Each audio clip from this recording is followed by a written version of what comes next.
Although most of the places that people usually live are kind of box-shaped and divided into spaces to perform all the usual human functions like sleeping and eating and peeing, and sometimes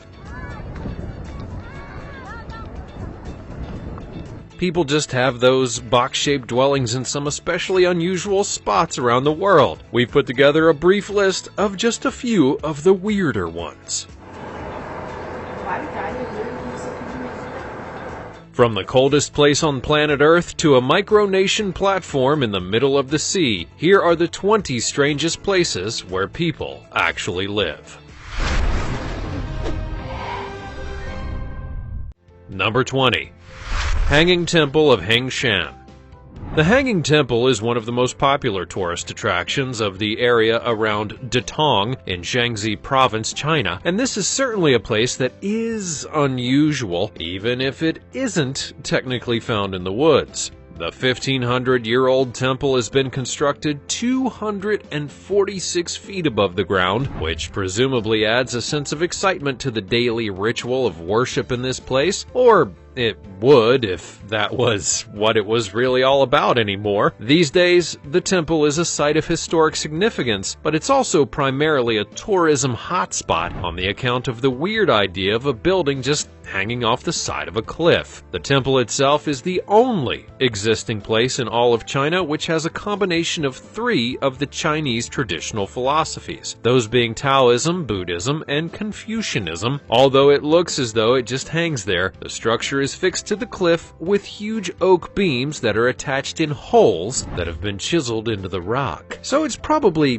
kind of safe. Even so, I wouldn't practice your jumping up and down while visiting. It's been there for 1.5 millennia after all. Before we go on, like this video, smash the subscribe button, and click the notification bell right now, or this centipede will crawl on your face when you're sleeping. Number 19.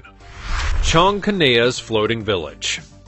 Located in Cambodia in the Siam Reap region, there's the largest freshwater lake in all of Southeast Asia, the Tonal Sap Lake. This place is not only home to a whole heap of fish, but it's also a place that many people call home. And not just around the outside of it, like you might imagine. In fact, and this is a tiny bit crazy sounding, there are apparently over 1 million people living on this lake, the majority of whom live in houseboats on the surface of the water. The reason for this really comes down to the lake itself. It's such a rich source of fish, with over 200 different species living in there. The lake is actually one of the richest fishing grounds in all of the world.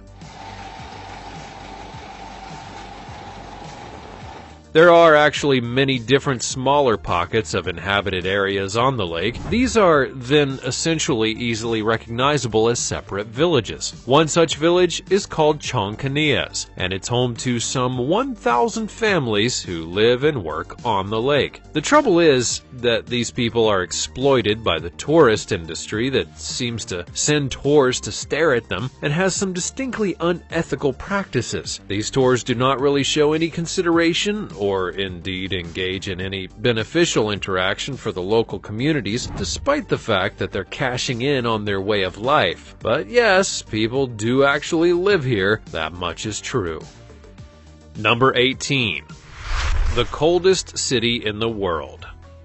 Yakutsk is officially the coldest city on Earth. The temperatures in this Siberian province of Russia regularly drop below minus 44 degrees Fahrenheit. That's just a little bit chilly. That might seem like the weather's cold enough, but you may be amazed to hear that it can actually get even colder than that. The record-breaking lowest temperature ever recorded here was a minus 83.9 degrees Fahrenheit. And that crazy number would be observed back in February of 1987. How do people even function in those kinds of temperatures? It seems as though a big coat is probably not going to be quite sufficient enough to keep out the chill. Located about 280 miles to the south of the Arctic Circle. This place is home to around 300,000 people, and during the summer months they get along just fine. But when the cold comes and sets in, well, that's when life gets really difficult indeed. Such things that we might take for granted cease to be possible in a place like this during the winter time. Wearing spectacles is suddenly completely impossible. They would simply freeze to your face.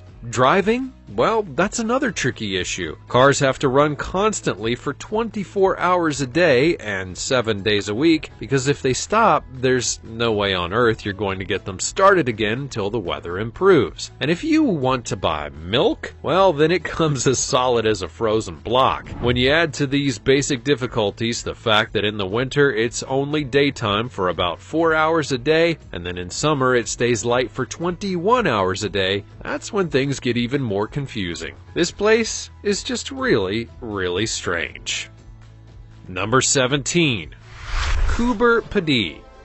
There are a whole lot of crazy things in the middle of the Australian outback. You know, stuff that can kill you, stuff that nobody's seen for hundreds of years, and stretches of scorched earth that go on for miles and miles where nothing much lives except the occasional snake. But right there, in the middle of that desert, there's also a mining town where people literally live underground. Coober Pedy is an opal mine in the South Australian desert, and it's located an 8 hours drive from either Adelaide in the south or Alice Springs to the north. The town of Coober Pedy is off the grid and more or less completely hidden underground. Many of the town's inhabitants live in dugouts, which are cave-like dwellings in which they're able to protect themselves from the utterly freezing and the intensely scorching seasons. There's little else in between in the Australian desert, but these underground homes are still extraordinary places to live. They may be hewn from the rock, but they're full with the lives and personalities of those who call Coober Pedy home. The people that live here are forced by sheer necessity to carve out a different way of life. They must be resourceful and adept and big problem solvers as they continue to exist in this, one of the harshest places to squeeze out an existence. Number 16. Hallstatt, China. Although Hallstatt is one of Austria's most picturesque villages, this particular Hallstatt is actually to be found in China. That's right, it's actually an exact replica of the ancient European village which has been completely reconstructed in China's Guangdong province. This is completely bizarre, but it does take all sorts now, doesn't it? So, how exactly does an obscure Austrian town find itself being recreated on the other side of the planet? Well, actually, China has a little bit of a habit of doing this kind of thing. There are some architects and town planning people in China who seem to have a bit of a penchant for recreating famous and also not so famous landmarks in different locations across the country. There are, in fact, full-scale replicas of such famous sites as the Sphinx and the Eiffel Tower, all the way through to the Venetian canals and apparently Austrian villages as well. The UNESCO World Heritage Site of Hallstatt in Austria has been standing in its original location for hundreds of years. You know, looking like a fairy tale land as many places in Europe are wont to do. However, this replica in China has only been around since 2012. Despite that, though, it does somehow seem imbued with a sense of history nonetheless, even if it is a bit discombobulating to suddenly find yourself up an Austrian mountain right in the heart of China. And yes, people do actually live here. The idea was to sell the properties in this new Hallstatt to wealthy Chinese people who were unable to get a hold of property in the original Austrian town. But what do you think about all of this strangeness? What famous places would you like to see recreated in your town? Let's have a natter about such nonsense in the comments down below, shall we? Number 15. Seteno de las Bodegas. Located in the southern Spanish region of Andalusia, Sentinel de las Bodegas is a beautiful and unique place. This is one of the towns that's known as a white village or Pueblo Blanco. It's obviously being on the account of the fact that the buildings in the village are indeed all painted white. The uniformity of these places is one of their charms, of course, but this particular village, although painted white like the others, is also rather different.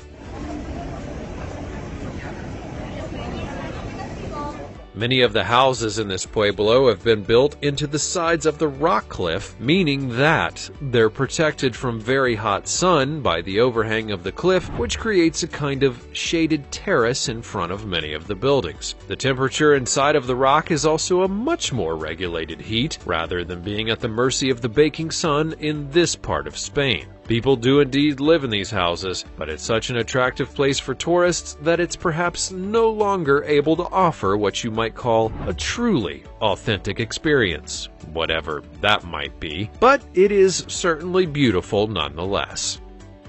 Number 14. The Tunnels of Bucharest.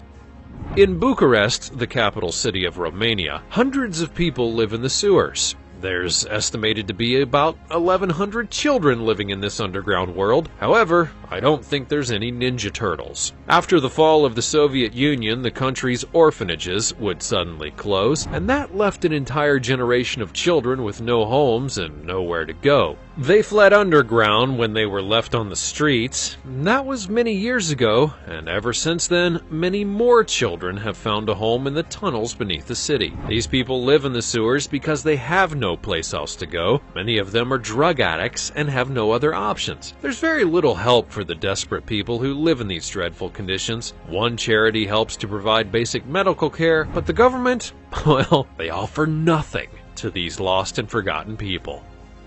Number 13. Freedom Cove.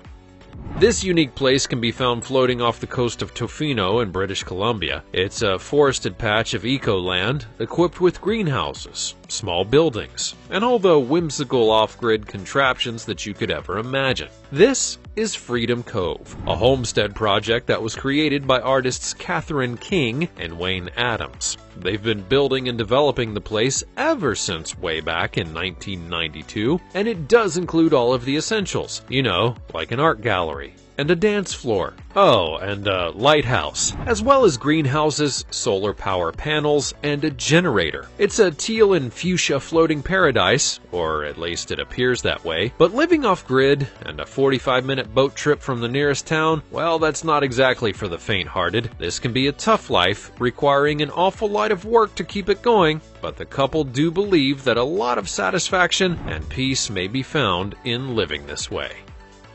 Number 12. Elliday Island.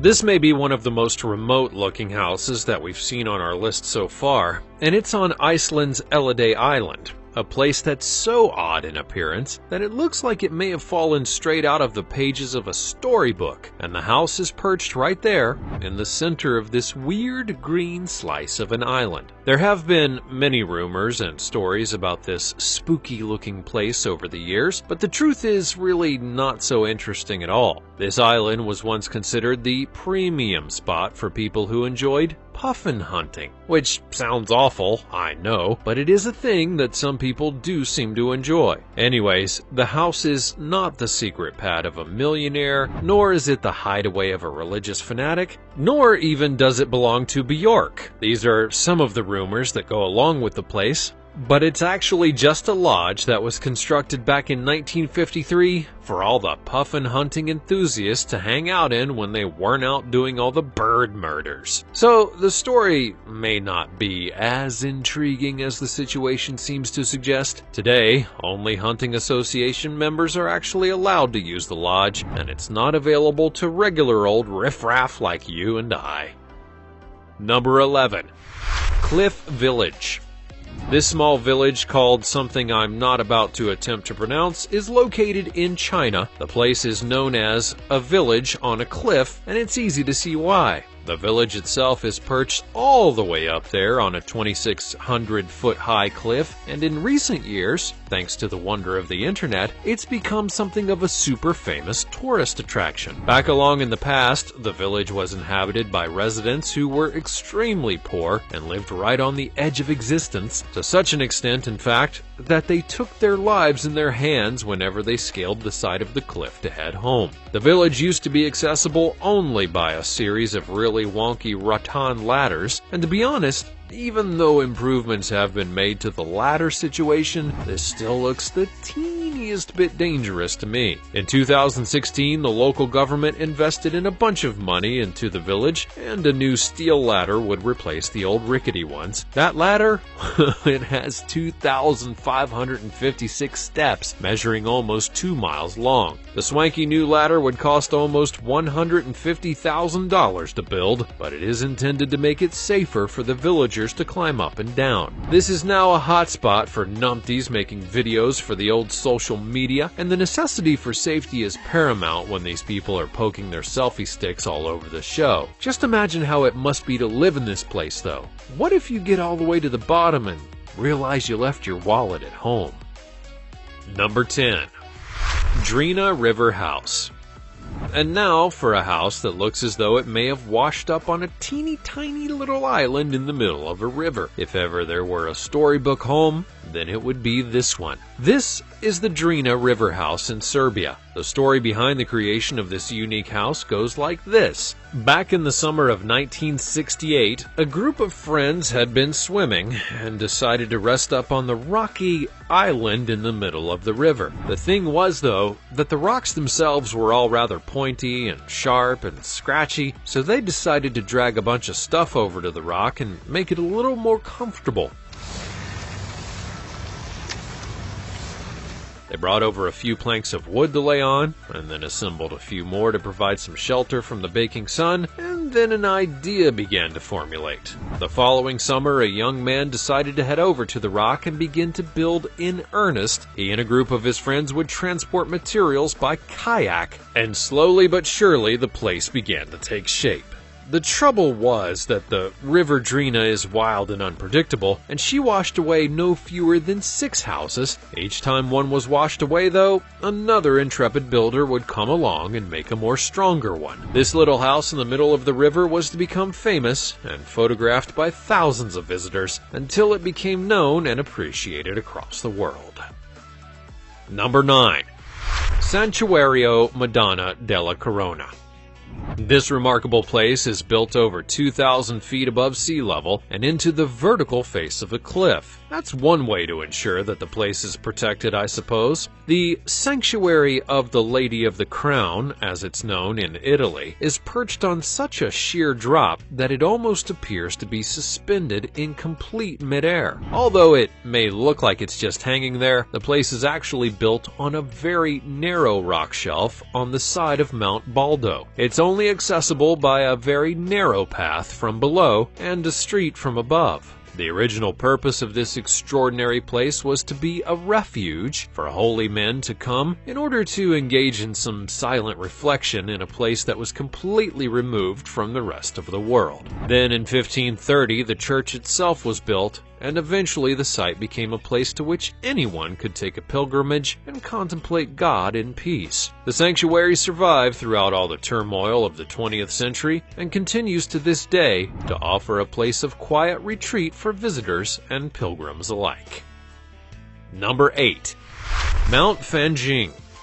In order to reach this place, any intrepid visitor must climb up more than 8,000 steps. That's a long way to go and peep at a temple, but it's no ordinary sort of place. Perched atop Mount Fanjing in China's southwestern Wuling mountain range, the natural rock spire is known as the Red Cloud's Golden Peak. and it supports two small Buddhist temples that have had a significant history for over 500 years. Can you even begin to imagine how the Buddhists ever managed to carry out all of the materials to build those original temples up that sheer edge of a mountain? That actually remains a bit of a mystery to this day to everyone. Just imagine carrying a regular backpack and your own body weight all the way up the place. The structures have been rebuilt in more recent times with stronger materials in order to help the temples to withstand harsh conditions and strong winds that are a reality at these kind of altitudes. These days, the place is a special favorite for all of those drone camera enthusiasts, and luckily for us, that means that we can all have a peek at this remarkable place without having to bust a blood vessel lugging our soft bodies up the side of a mountain. Whew, that's a relief then. Number 7. Al-Hajara, Yemen. This is a small town in Yemen which looks unlike anywhere else in the world. It's beautiful, and it's ancient, and it has an important place in the history of Yemen itself. The village was built in the 12th century and was to be an important fortification during the occupation of Yemen by the Ottoman Empire. The huge fortified multi-story homes were built into the mountainsides, close together, and with no windows in the lower parts of the building. All of these features would be designed to offer the structures, along with their inhabitants, protection from invaders. The fact that this place is still standing firm today is testament to the strength of those ancient fortifications and the principles of protection that they used when the village was first designed and built from the rocks hewn from the very mountains in which they still hold strong. Number 6. The Meteora Monasteries.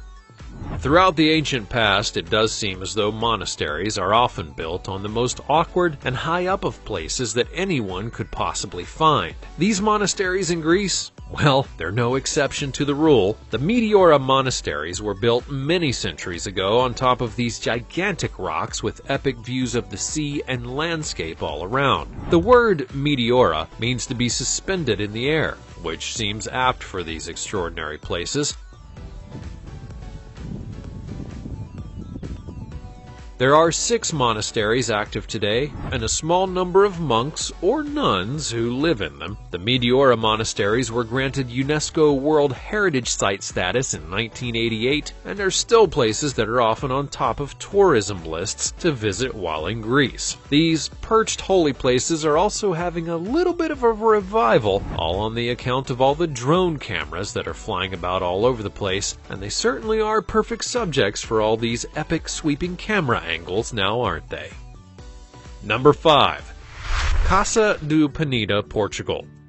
Now, this one is perhaps one of the weirdest and lumpiest sorts of homes that I've ever laid eyes on. The Casa do Penida in the north of Portugal is built between 4 enormous stones from the area, and although the house part of the structure was only built in 1972, the whole thing has a kind of prehistoric feel on the account of all the colossal rocks and organic wonky shapes of the structure in between. The building is quite rudimentary inside, although it's not uncomfortable, but there's no electricity in the place at all. The trouble with being such a strange and interesting looking building like this one is that tourists will just keep appearing to poke around, thus rendering null and void the relaxing and peaceful elements of such a retreat.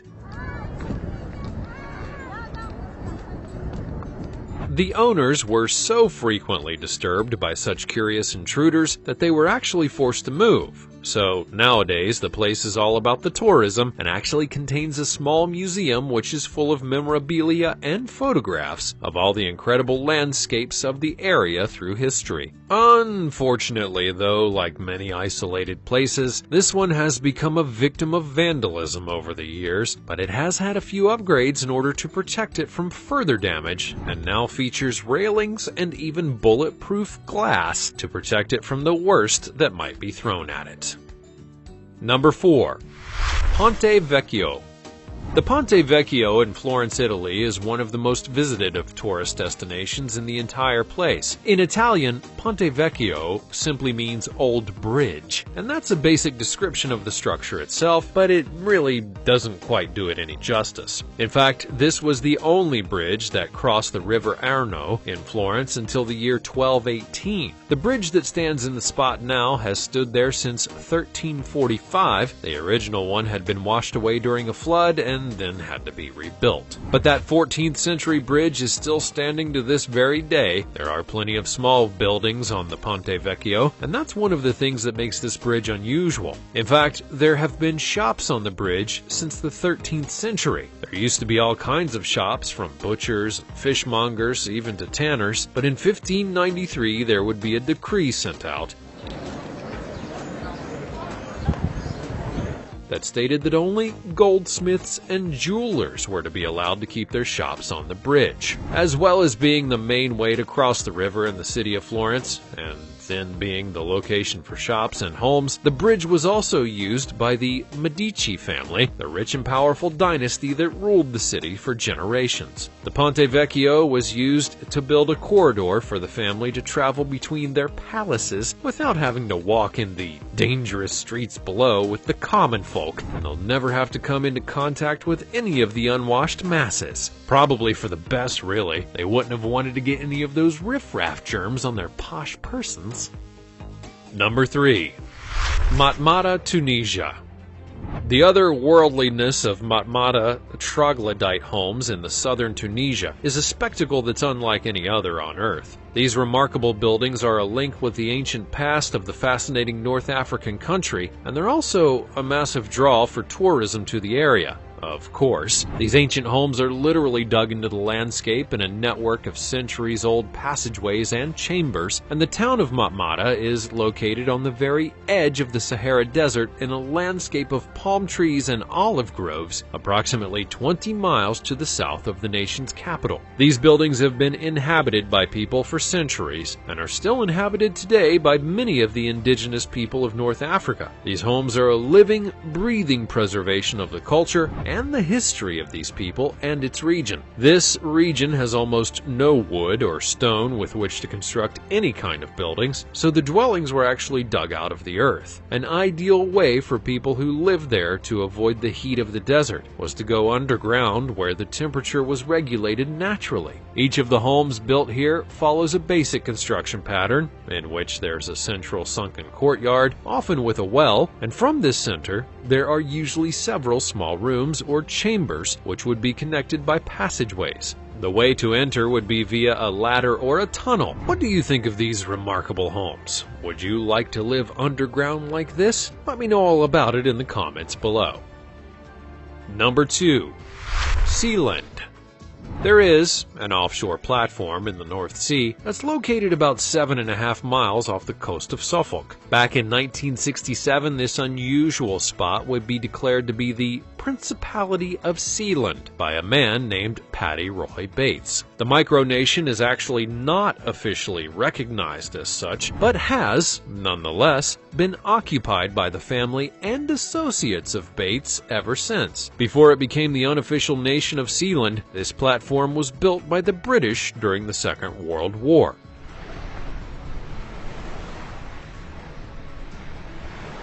It would later then be taken over by pirate radio broadcasters, all before being seized by Bates in 1967. There was an occasion in 1978 when mercenaries invaded the micronation, but Bates was somehow able to repel the attack. This place is not officially recognized as a sovereign state and actually sits within British territorial waters. But it all does seem rather exciting and a lot like playing forts on a really big scale, doesn't it? I can't really imagine it's a terribly practical spot for access to the shops though, and it's probably going to be a little bit tricky to sell on the basis of its distinct lack of curb appeal.